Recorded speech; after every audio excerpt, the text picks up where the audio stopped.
Kim diyorsa Mahsuniye komünist,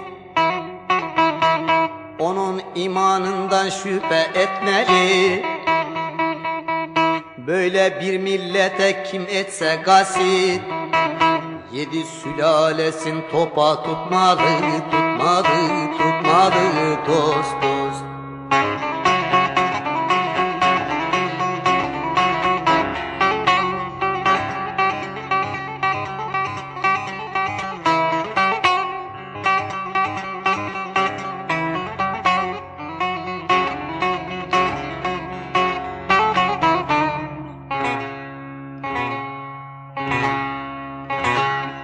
Örüm köküm gelmiş Orta Asya'dan, biz başkayız Amerika Rusya'dan.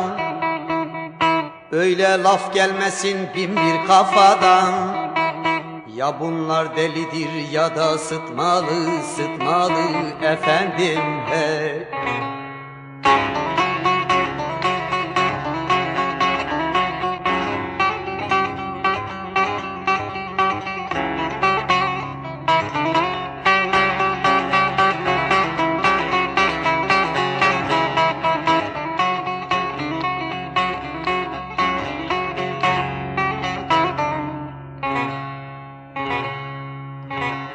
Hangi aşık peşkeş eder vatanı, hor görürler haksızlığa çatanı.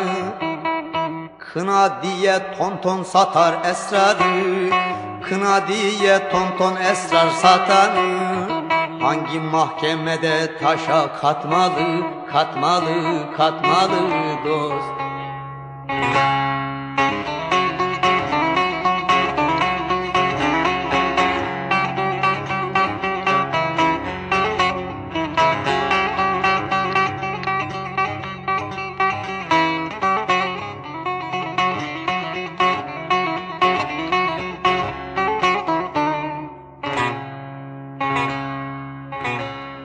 Dost Mahsuni milletine kurbandır, kurban olduğundan yeri zindandır. Bana söven Milcan oğlu Milcan'dır, onlar ekmek diye arpa yutmalı, yutmalı efendim sultanım, yutmalı dost.